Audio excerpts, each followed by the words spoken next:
Good morning, guys. Really happy to be with you again for the news in Dutch. As usual, I'm going to read first the two articles in Dutch, and we're going to talk about two grammar points today. We're going to talk about the verb worden, which can be two things, and then we're going to talk about the construction in order to what it becomes in Dutch. But first, listen to me reading the two articles. 33 Barcelona. In Barcelona staat de hoogste kerk in de wereld. Die is 172,5 meter hoog door het nieuwe kruis op de toren. De naam van deze kerk is Sagrada Familia, Heilige Familie. De plannen voor de kerk werden door Antoni Gaudí gemaakt. Hij is gestorven in 1926. Dat is dit jaar 100 jaar geleden. Barcelona herdenkt zijn dood. Paus Leo kwam naar Barcelona om de kerk te wijden. Hij wijdde het nieuwe kruis op de toren. Artikel 34, Verenigd Koninkrijk.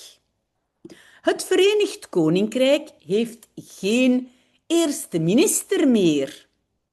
De eerste minister, Keir Starmer, wil ermee stoppen. Hij was 2 jaar eerste minister van het VK. Zijn partij, Labour, vond dat lang genoeg. Starmer won de verkiezingen 2 jaar geleden. Hij bracht Labour aan de macht na 14 jaar. De laatste 2 jaar ging het niet zo goed. Starmer werd heel onpopulair. Hij is geen goede spreker en hij was deel van een schandaal. Zijn partij gaat een nieuwe eerste minister kiezen. Die komt er na de zomer. So I hope you've understood already something, but so let's get back to article number 33, Barcelona, you know, that's a city in Spain. So, in Barcelona staat de hoogste kerk in de wereld. In Barcelona stands, and you know probably in the meantime that the verb to be in Dutch can be replaced by a position verb. And so here, staat, it means it is, in Barcelona, is the highest church, but it's not only is, but it's standing. So everything that's vertical standing, staat. It stands, the highest church in the world. Now, here in blue, this is the subject, this is the verb, and we swapped both subject and verb because we started with a part which is not the subject. I think you know by now what I mean by that. Otherwise, ask me and I will answer you in the comment section. Die is 172,5 meter hoog door het nieuwe kruis op de toren.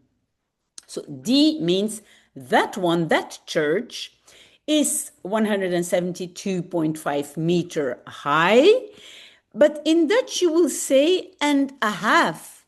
So 172, een half, a half. Remember also that for 72, we first see the 2 and then the 7. Door means because of the new cross on the tower. De naam van deze kerk is Sagrada Familia, Heilige Familie. So the name of this church is, and then you first have it in Spanish and then in Dutch, meaning Holy Family, which is the name of the church. De plannen voor de kerk werden door Antoni Gaudí gemaakt.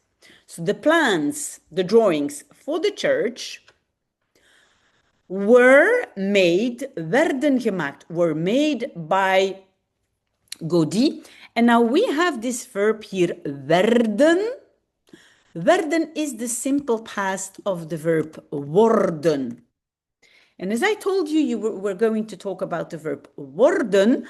Worden here is a passive construction. Worden can be used for the passive sentence, for a passive sentence. What does passive mean? It means that the subject here, the plans, the drawings, are not doing the action. They were made and they do not make. So we call this a passive construction. So worden is a verb that is used for passive construction. Okay, so the plans for the church were made by, and then very often by is translated by door, which is another door than this one. This door is because of, and this door is by in the passive construction. Okay? Hij is gestorven in 1926.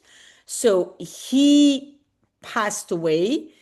It's like he has died, but really meaning he passed away in, and we can say 1926. But remember, 19 will be, like in English, 19. But 26 will be 6 and 20, 6 and 20. First the last one, then the one before. Okay? We can also say 1900, but you don't have to say the 100, but you might say it. Dat is dit jaar 100 jaar geleden. That is this year 100 years ago. Geleden means ago. Barcelona herdenkt zijn dood. So Barcelona commemorates his death. Herdenken means to commemorate. Paus Leo kwam naar Barcelona om de kerk te wijden. So Pope Leo came to Barcelona. Remember, when it's a direction going to, it's naar. Naar always indicates direction. So he came to Barcelona. And now we have this sentence in, the construction, in order to. In order to in Dutch is om te. So it means to bless or to give his blessing to the church. Now, the infinitive to bless or to give his blessing is at the end, just after te. All the other objects, whatever you have, are between om and te. But so in order to is translated by om te. Right? Hij wijde het nieuwe kruis op de toren. So he blessed or he gave his blessing to the new cross on the tower. Now here, wijden is a regular verb. Why do we have double D? Because the first D was already in the infinitive, and the second DE we add for the simple past. Okay? Then we have our second article, 34. Verenigd Koninkrijk. Verenigd means united. United Kingdom, and koning, that's king. Rijk, dam. Sorry, I have to switch off my phone. Okay. Het Verenigd Koninkrijk heeft geen eerste minister meer. So the United Kingdom has no first minister anymore. Now in English, you're not going to say first minister, you're going to say the prime minister. But look at this, in Dutch, you will say first minister, right? Although in English, prime minister. De eerste minister, Keir Starmer, wil ermee stoppen. So the prime minister, Keir Starmer, wants to stop with it. Ermee, with it. And did you see when the preposition met is connected to it becomes mee. You will notice that when you read text, that met becomes me when it's glued to this little word Now we see one verb in the beginning after the subject and the other one at the end, which you knew already. Sorry, some coffee and we read on. Hij was 2 jaar eerste minister van het VK. So he was 2 years, during 2 years, Prime Minister of the UK. Zijn partij Labour vond dat lang genoeg. So his party, his political party Labour, found that long enough. They didn't want him anymore.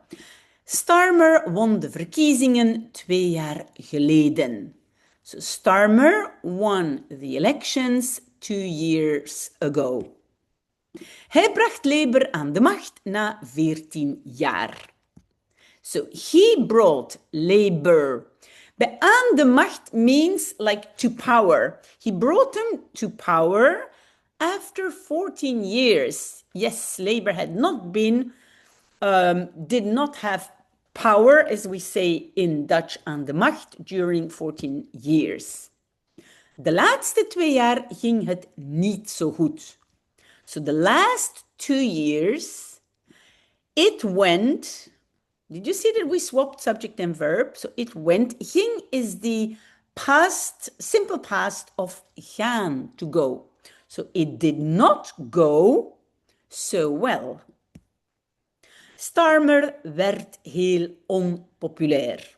So Starmer became, and here worden, it's not a passive construction, it means to become. He became very unpopular. Hij is geen goede spreker en hij was deel van een schandaal.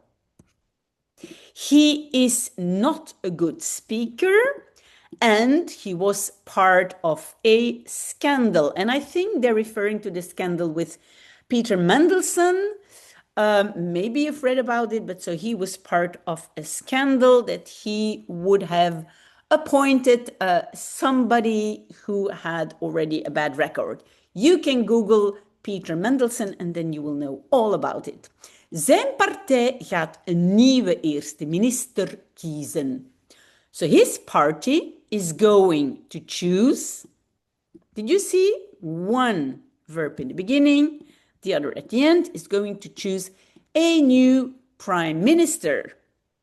Die komt na de zomer.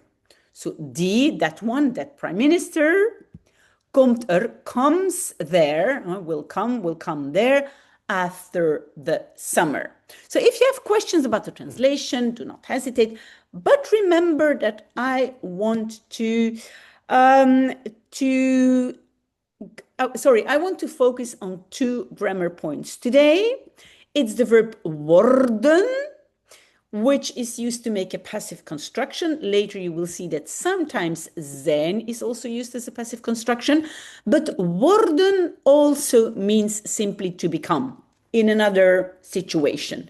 So those 2 for worden, and then do not forget, in order to is translated by all the different objects, te and the infinitive.